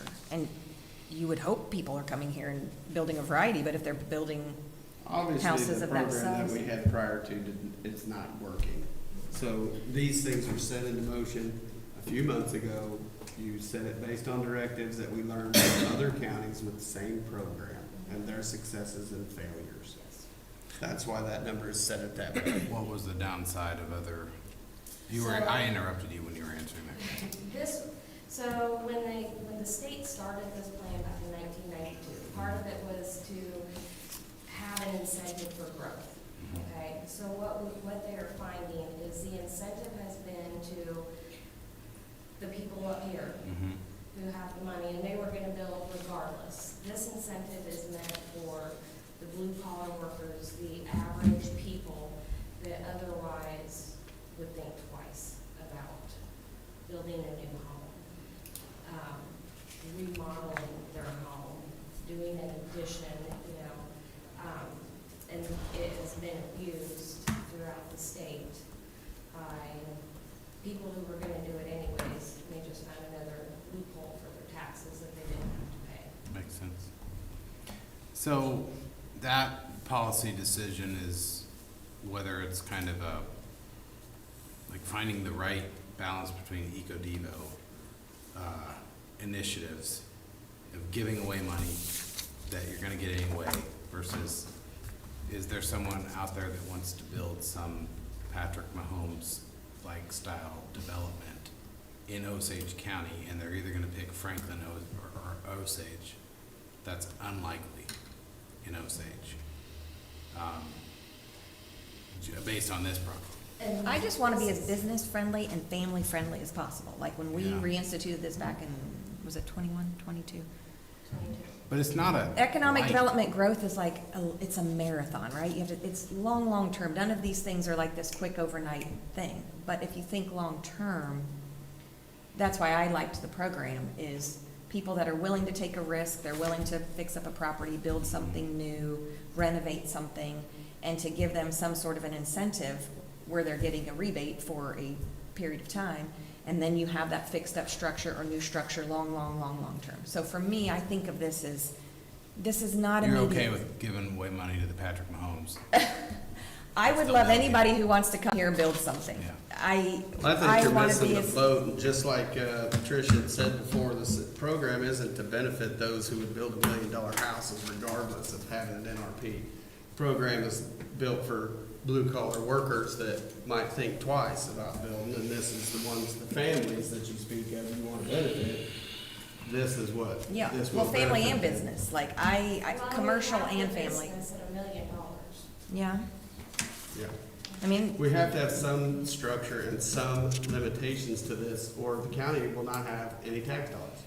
It's not gonna do you a damn bit of good to build houses for 10 years, $1 million structures, if you're giving all the money back. You're gonna be bankrupt in that time, and no one's gonna live here anyway. So we gotta have some sort of guidelines, and I like the guidelines. So I'm gonna move to approve the neighborhood revitalization program for Osage County, Kansas, as established by Tricia Webb and Michelle Rooks on October 14th of 2025, to be set, start date January 1 or November 1.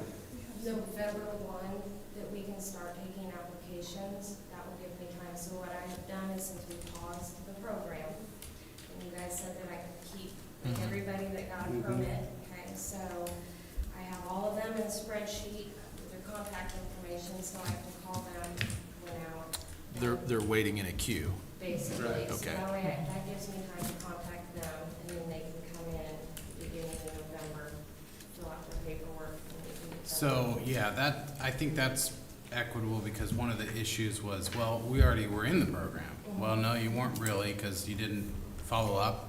You Yeah. expected the county to follow up. It was on you. We're giving them a do-over, but now it's 7 years. Mhm. So, motion's on the table. Need a second. Hold on, no. So the ones that had applied under the old one, are you saying that they're gonna fall under the new one that weren't already approved? It's up to you. That was my assumption. Maybe it was wrong. I thought we were just gonna bring it. No, we set a line, the ones that are previously approved are under this program, under those rules, those guidelines. Anybody from this day forward will be under the new set of guidelines. Yeah. What do we So do we're with essentially the operating time to- that's, That's what they're saying. There's So a queue of we those lost folks it. that they've been keeping track of. So then they'll go in, they have their valuations, they'll have to do a little bit of legwork on their part. Because we were supposed to be, in August, but I'm Yeah. not saying that's bad, we're in October. but in the meantime, they've been paying taxes. Yes, They applied 2022. No, those ones are separate. that's different. So those, the ones that applied before we paused it, Mm. applied under the old program. And they haven't been approved. Not all of them, no. Some of them weren't assessed for 2 years. But That's that the doesn't whole weigh on this different- new yeah. program. No, That's and another so conversation, This so let's get one, through. all of them, since we paused it in June, all of the new builds or additions or renovations from then that have come in for their permits, I will call them, and they will be approved under this. Well, They'll follow those as long guidelines. as they meet the Well, guidelines. yeah, as long as they're, but one of the things too, that way, Heather, you saw that page for the taxes. is that the letter that states? This is gonna go out to all of them, regardless of which one they're in, so that way we don't have this issue again. Yeah, some communication both ways there, some Right. accountability. Okay, well, I will second the motion on this as presented. Motion's been made and seconded. All those in favor? I have one other comment. Aye. I Opposed? like the program. Motion carries. I like the Thank you. program. I would have liked to have been able to be included more and be able to have a discussion. I'm glad we're keeping the program, but I would have liked to have been able to discuss with them more, but I was not allowed that opportunity. You were not allowed that opportunity. I do have one question moving forward, You and knew we've the talked about it in the meeting- past. You knew it was gonna be on the agenda. Some Your type of a- problem that you weren't at the meeting, not ours. Mr. Chair, Yes, sir. I was concerned about having like, we talked about having a handout or something on there that discussed the benefits. Is that in development also? So, yes, I didn't want to Right. spend time on that. Sure. until I didn't want to drop the ball. I want to make sure it was still going forward on Yes, that. we're gonna have the whole pamphlet brochure, but then on this one, it also has, Ah, perfect. Checklist. yes. Yeah, excellent. Initial, they'll know. I wanted, that was a problem with, Yep. that I heard from people talking about. That will last one. also There was no help checklist. people that don't qualify. You're right. Shouldn't even be able to apply until they get all Right. their ducks in a row. Yeah. And that will help keep from the people that we're paying, and then we're just getting kicked Oh, I out. thought I was in, yeah. Yeah, so Yeah. all of that will Perfect. prevent. Thank you. Yeah. Thank you, guys. Okay, I move we enter into an executive session for 10 minutes under the non-elected personnel clause, attorney-client privilege, with all three commissioners and Josh Nye, set to return at 57. We revise that motion, so the justification would be attorney-client, and the topic would be non-elected personnel. Non-elected, yes. Sorry. Second. Motion's been made and seconded. All those in favor? Aye. Aye, opposed? Motion carries.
What's the problem? With this resolution, I don't need an extension. What I said is what I said. you might have something good in this resolution. We're done in this executive session. If you'd like to call another one, you have all, she can call an executive session, anybody can call one. I will not be a part of it unless we're talking about business that pertains to this agenda. So we have a recess then? Yes, sir. What would you like, 5, 10? Yes. Let's go with a 10-minute recess.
So I would like to call for an executive session under the same terms.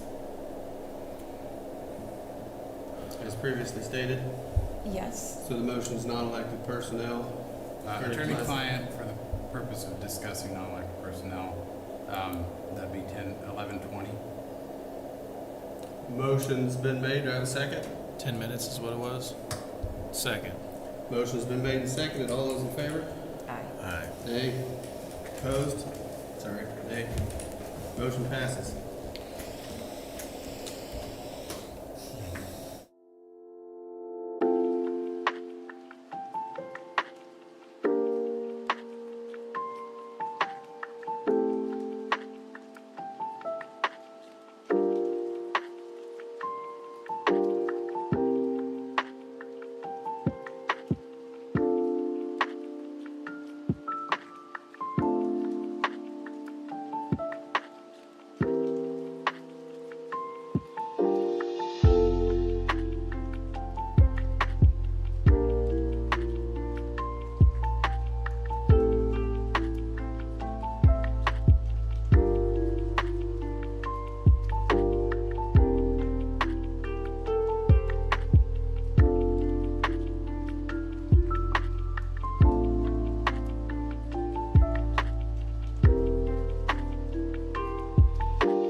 to move for another executive session, same stands, just for extension of 3 minutes.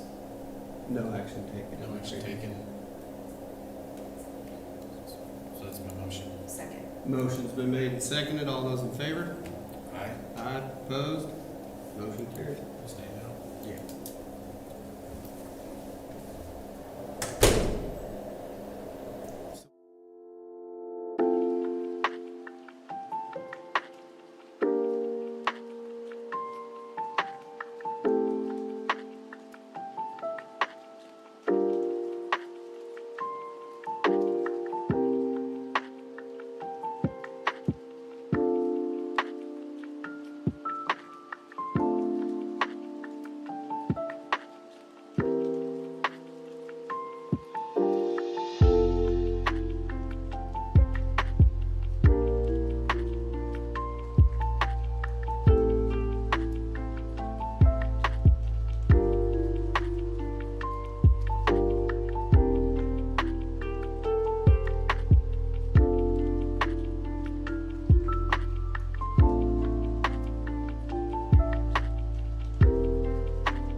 Action taken in executive session. No action taken. Very good.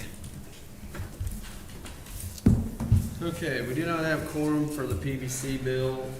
Michelle's gonna work on that. I'm gonna reach out to the sheriff. We do have a matter of business that's come before me, that we need to get taken care of. It was not on the agenda, so I would ask for your guys' understanding. October 14th, 2025, Banking Authority for Osage County, Kansas, to whom it may concern, we, the Commissioners of Osage County, Kansas, authorize the following individuals to have access to and manage daily banking and financial activities, are authorized signatories, and can act on behalf of Osage County, Kansas, on the accounts held at Citizens State Bank. Rebecca Holmberg, Osage County Treasurer; Michelle Morris, Osage County Clerk; Leslie Holman, Osage County Commission Chair. Please remove the following: Laura Hawkins. Thank you. Leslie D. Holman, Osage BOCC Chairman. So I will need a motion to approve that. And now, I will make this statement before. This is just for Citizens State Bank. So we will have to concoct a resolution to fix all of the other banks. Update But all. this will keep us moving, because they're gonna shut down Laura's access at noon, Do you want to go ahead and take action today? just on the Citizens State Well, Bank. authorizing the chair to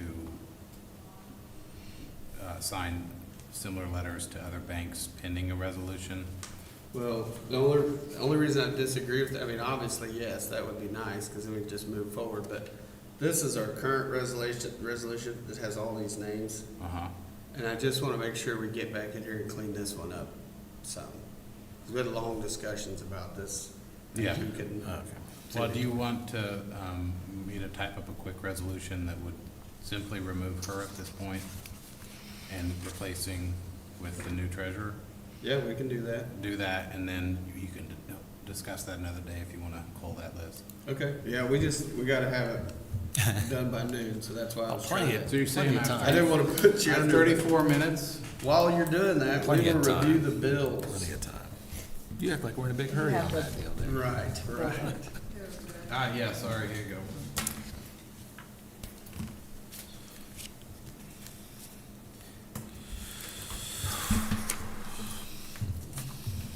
What number was that? I'm going to look. The one you have in your hand? The old one was 2025-07. Oh, seven. I was You need just it? gonna give it to him.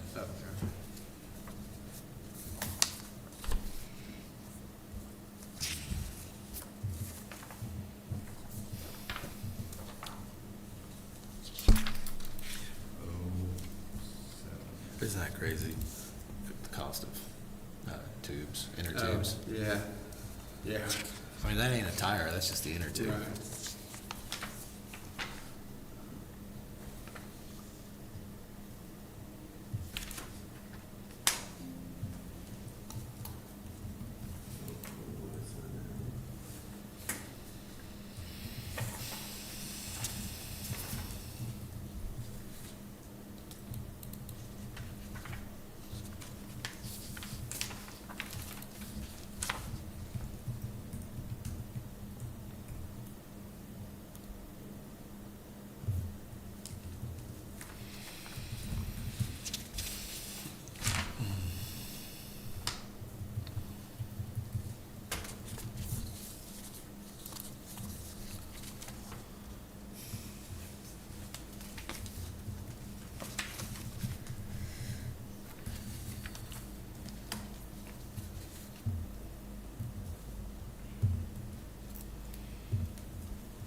I'm sorry, what's your name? Rebecca, Rebecca, I go by Becky. but your legal name is Rebecca? With two S's. H-O-L-M-E. What are those? Is that just registrations for those? Or what is it? I mean, they're, Wonder if it's a vet inspection, because Oh. depending on where they bought them, I think they have to do them as well. could be. That's what it says here. Ford Expo vet. Oh, no. I mean, this, Wait, hold And your office it's just a starts small at noon question, today? just 'cause on. curious. Well, yes, it'd be nice to know what the.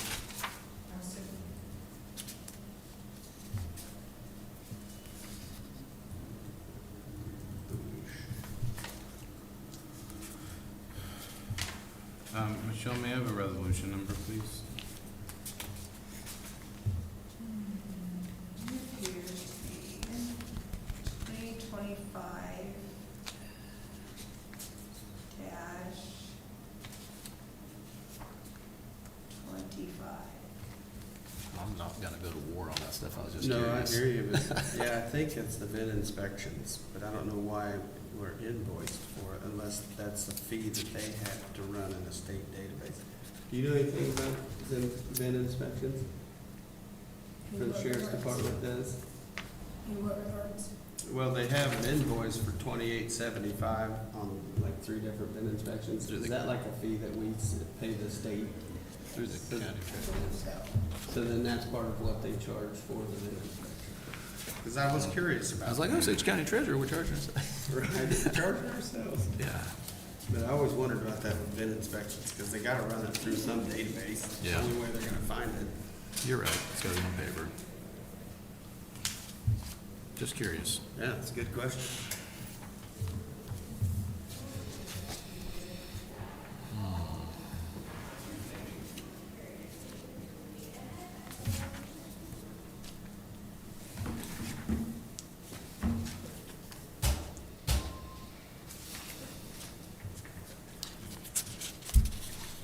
What was the name of the engineer that's doing that sailway project? I can't remember. Kramer Consulting. Kramer, yeah, thank you. Ben Kramer. Kramer Consulting. I really feel for him. He has been in the middle of that work, and that project has been going on almost 3 years. It started right when I first got here. Really? And actually, it started a little bit prior to that. but we were having traction getting off the ground, different documentation and whatnot. Well, it's kind of a mess. Yeah. I mean, that whole setup out there. Right. Well, and like I was telling Brett, you know, the way that all kicked off, you know, COVID, inflation, you know, that's what the contractor was fussing about originally. I don't blame him. I mean, honoring a bid that you submitted 6 months prior, and you have 30% inflation. Yeah. Hard to make any money that way. Well, Deep subject. my fancy printer's not working. I'm sending this to you, Michelle. Okay. Still plenty of time, don't worry, Russ. Calm down. He's not looking.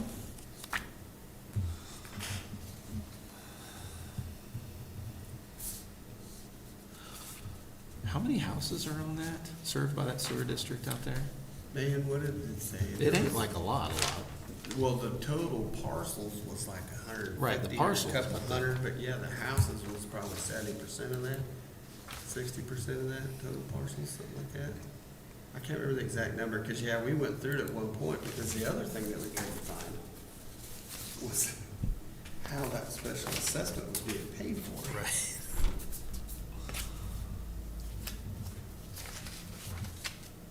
Yeah, I kind of asked some questions. I got the crash course on the history of it, Yeah, how it came to be, because I was like, why are we involved with this? right.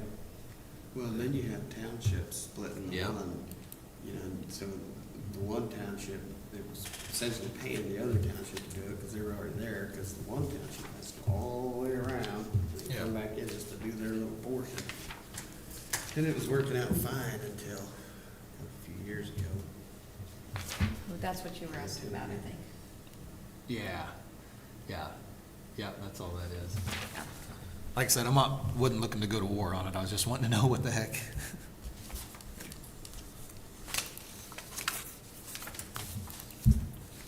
What was the PVC bill? Do you know what that was? Yeah, it's, for a building, actually, that I don't remember us approving, and it may be approved a long time ago, I don't know, but there was no body, no explanation, and then we don't have quorum to pay it. Yeah. So I just put need quorum, and Michelle's gonna, whoever, because Mr. Wells or Mr. Geiger has to be here.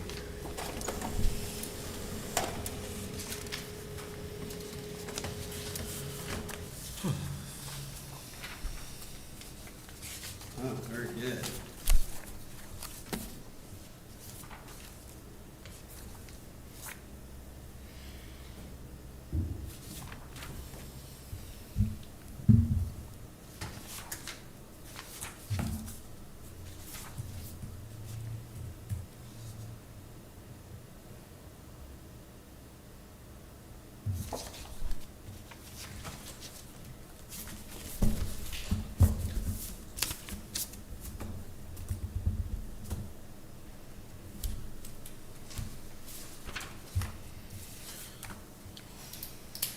I think that will work, Josh. And maybe when you pass these out or email these out to everybody, maybe, you know, put in the body that the previous names still are the same, with the exception of this change. Because I would hate to have them remove everybody that was on that list. Start over again. I It thought was about clear to me. clarifying, but It was clear to me, but I'm just saying that. the body remove that you and have- add Right. is agnostic to the rest. Yep. I just know some of what we've been through. Do you want me to clarify? No, I think we'll be fine. We're gonna let it ride. Just roll the dice. So I have resolution 2025-25, a resolution regarding authorized signatories on county depositories and accounts. So, I'll just skip to the good part. Now therefore be it resolved by the Board of County Commissioners of Osage County, Kansas, that the following former county official be removed as a signatory from all county depository accounts. Name, Laura Hawkins, previous treasurer. Be it further resolved that the following current county official be added as a signatory from all county depository accounts, as a signatory on all. It should say four, I'm For sorry. all. I'm gonna correct it, I'm gonna say it, and then you can read. So much for that law degree. as a signatory for all county depository accounts. Name Rebecca Holmberg, current Osage County Treasurer. So I'll need a motion to approve Resolution 2025-25. So moved. Second. Motion's been made and seconded. All those in favor? Aye. Aye. Opposed? Motion carries. And now we will sign the revised version.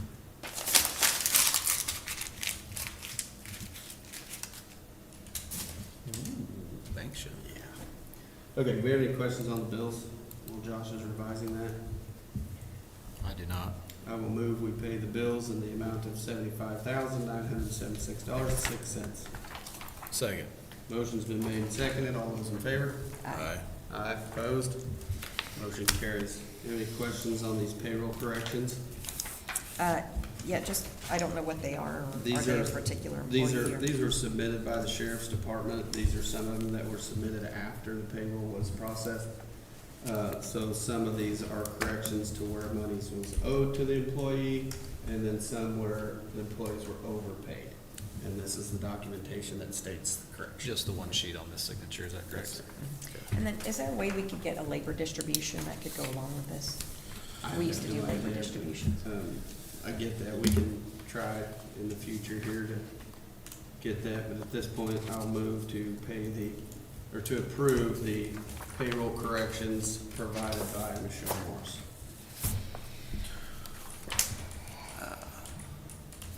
That was a motion. Yeah. I'll second the motion. Motion's been made and seconded. All those in favor? Aye. Aye. Opposed? Aye. Motion carries. Okay, that is all the business we have today, aside from signing the revised document. Yeah, that was probably a good catch getting that before everybody left, huh?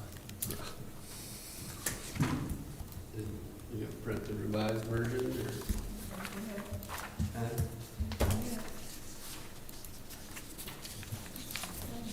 Had to go to the space shuttle first.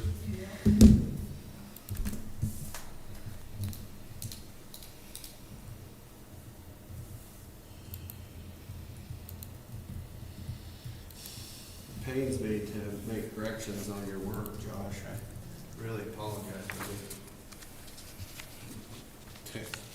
Is to be Josh. Not everybody's perfect. What's funny is if my son pursues a law degree, he will forever have to argue with his father.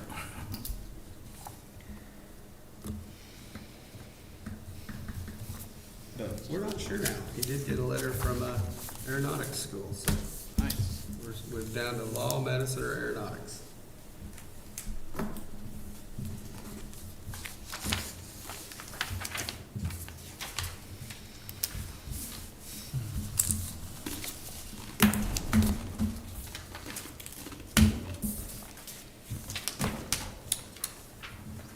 Okay, with that being said, I'll need a motion to adjourn. So moved. Second. Motion's been made and seconded. All those in favor? Aye. Aye. Aye. Opposed? Motion carries. You all have a good week. Becky? Thank you. Awesome. You want me to give this to Brett? Becky, do you know your